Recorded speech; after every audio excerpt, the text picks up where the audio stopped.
So that's our Dave McMenamin saying that LeBron is not a fan of all the love that Kawhi gets. Skip, what do you make of this? Okay, Stephen A., so let's be fair about this. It's not that LeBron has said anything negative about Kawhi Leonard. It's, according to Dave McMenamin, our reporter, that LeBron just won't comment on Kawhi. That's the way I'm taking this, if I'm reading it correctly. It's not so much that, to use the old expression, LeBron is damning with faint praise. He just he won't give him any praise. And we know that LeBron can be the ultimate diplomat, ambassador for the game of basketball. And usually when he's asked about an opponent, he'll have something to say, often something nice to say about his opponents. So that's the perspective we're talking about. Now let's talk about what happened the 2 times they faced in the finals.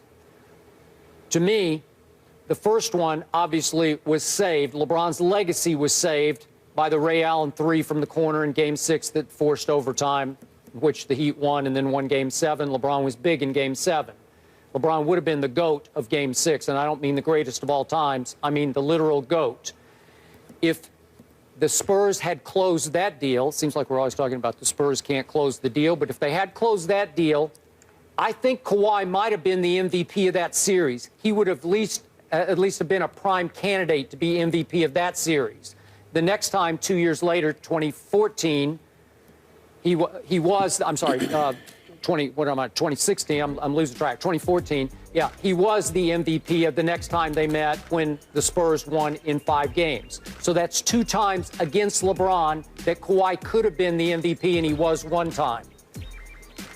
I think that Kawhi does the best job of anybody I have seen on LeBron. I think he's LeBron's toughest matchup. Nobody can stop LeBron, but I think Kawhi bothers LeBron as much as any defender in basketball because of Kawhi's height, length, strength, quickness, leaping ability, anticipation.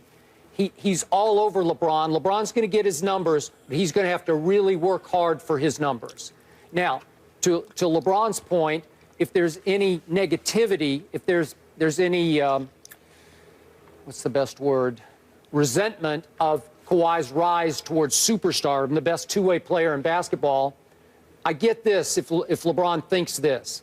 LeBron toils under the burden of expectation and pressure that only a superstar can feel, that only for the longest time, LeBron was viewed as the best player in the game. That kind of pressure and expectation. Nobody expects that much even yet from Kawhi Leonard. And to that point, you know how I feel. Too often, Kawhi disappears in big games, in big moments. 0 points in Game 4 of the 4th quarter back in Oklahoma City. Last night, I don't know where he was in the 4th. I don't know if he got taken out of the offense by Tony Parker. But as we talked about earlier, he got up 4 shots in the 4th quarter, made 2 of them, made 1 out of 2 free throws for 5 total points. It wasn't enough. Too often, Kawhi gets as quiet on the court as he is off the court. So that's what holds him back from being superstar. So if that's why LeBron is reticent to proclaim him a superstar, I get that. But in the end, I think it sticks in his craw that Kawhi could have been the MVP of those 2 series, and it's more of a finals issue than maybe a Kawhi has arrived issue. Your thoughts? Well, since folks want to speculate, let me say this. I haven't interviewed LeBron James one-on-one in years, but I've spoken to him on several occasions. At no time has he ever been disrespectful or dismissive of an opponent, particularly one that has a championship pedigree, which obviously Kawhi Leonard has earned. And every star that I've ever spoken to, whether it's Jordan with Joe Dumars or, or somebody else, you usually respect the dude that's a tough competitor, like Kobe gave props to Tony Allen. He didn't just wait until he was retiring to do that. Kobe always recognized the fact that Tony Allen was one tough defender and gave him props where props was due.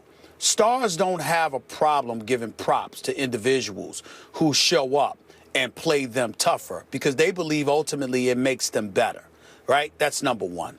Number two, if you're LeBron, you also have to take into account how insulting it is, not just for the point you made about how Kawhi Leonard didn't have that pressure, But what about who Kawhi Leonard is playing with and who Kawhi Leonard was playing for? Now, granted, you look at LeBron having D-Wade and Bosh and all of that stuff. Well, D-Wade wasn't healthy. And as good as Bosh is, he wasn't Tim Duncan. All right, and then when you talk about the combination of Tim Duncan, Manu Ginobili, and Tony Parker, you're talking about a team with significant cohesiveness because they've been playing together for years. And then we all recognize that Greg Popovich is the best coach in the game. And so you've got that guy coaching against LeBron James and coaching his team to collectively defend LeBron James. Now, let's also take into account the fact that Kawhi Leonard essentially ascended, Skip, because even though he played well on both ends of the floor, averaging 17 and 7 with 1.6 steals a game, if I remember correctly, keep in mind that the big moment that arrived for Kawhi was in Game 3 of that finals in 2014, when he dropped 29.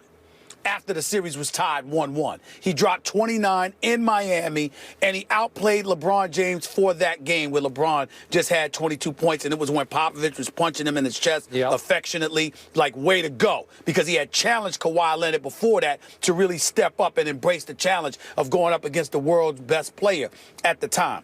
But in that final series, as I look at the numbers here, a series in which Miami lost 4-1 and were outscored by 72 points in the losses. They won their one game by 2. They lost the 4 games by a combined 72 points, which was a 70-point difference you brought up on many occasions.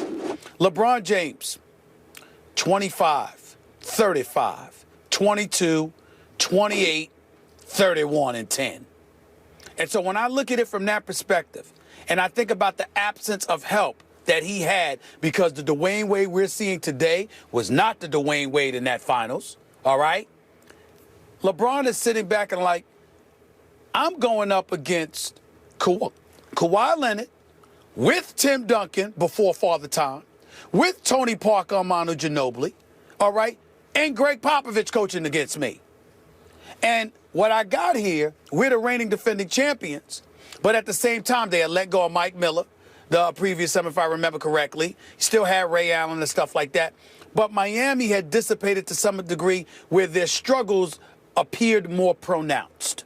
And you just sensed something was wrong. And so when we look at it from that perspective, it can be a bit annoying for somebody to try to elevate somebody to your stratosphere when, A, the dues hadn't been paid, B, they're in a similar position, and C, they're ignoring the precarious circumstances in which you're working under. Okay, so if I hear you correctly, you could see where LeBron would have a little resentment of the elevation of Kawhi's stardom. No, I don't see him as having a resentment of the elevation of Kawhi. I see him having a resentment of the questions coming from reporters who are not taking the totality of the situation into consideration. If it's the equivalent of somebody asking you a stupid question. If they ask you a stupid question or something that don't make any damn sense in your mind, that may annoy you, not necessarily the player. Who doesn't know that Kawhi Leonard can play? Who doesn't know that Kawhi Leonard is a star? Who doesn't know that Kawhi Leonard is a star because of what he does, not just offensively, but primarily on a defensive end? He's a headache for anybody. Anybody. This is the reigning 2-time defensive player of the year.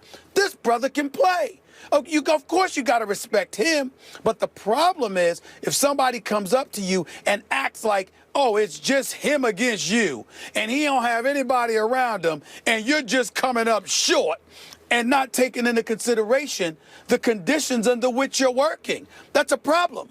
It's a problem when that's ignored. But you just detailed why you discount Kawhi's impact in those 2 finals, because he had more help, in your view, than LeBron did. So why wouldn't you think LeBron would also discount it to the point he just wouldn't even want to comment on it, yet it still validates the question. It's okay to ask him, what do you think, LeBron, of a guy who, by the way, just finished ahead of you in the MVP voting? Barely, but just ahead. Well, I didn't mean it like that. I'm sorry. I didn't mean it like that. I'm not saying that somebody presented the question like that. I'm certainly not trying to impugn reporters in that regard. I'm saying to treat him like Kawhi Leonard is better than him.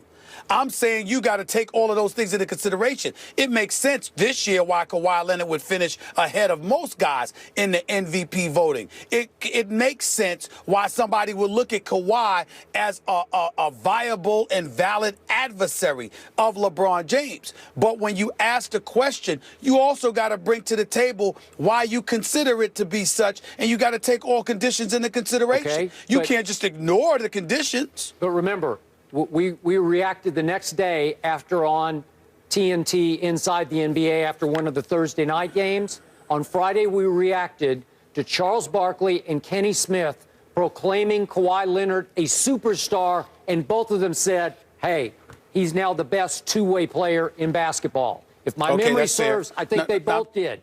So why wouldn't reporters then ask LeBron, what's your view of Kawhi? Not that I'm they're... just thinking... Yeah. I apologize. You're right. I'm wrong about that, because I'm thinking along the lines of just like that reporter the other day that asked Damian Lillard that question about you. You see what I'm saying? Yeah. I'm thinking about questions of that magnitude.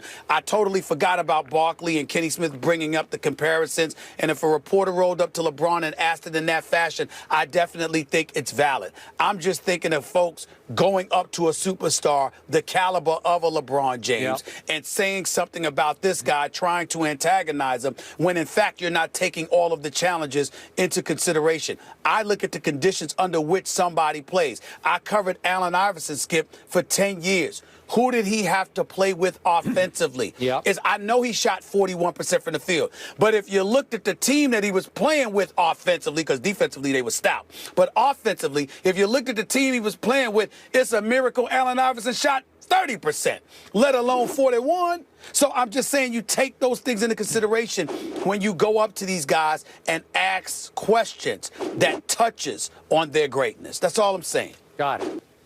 All right. Speaking of Kawhi, bottom line, are the Spurs done? Skip and Stephen A. will answer that question when we come back.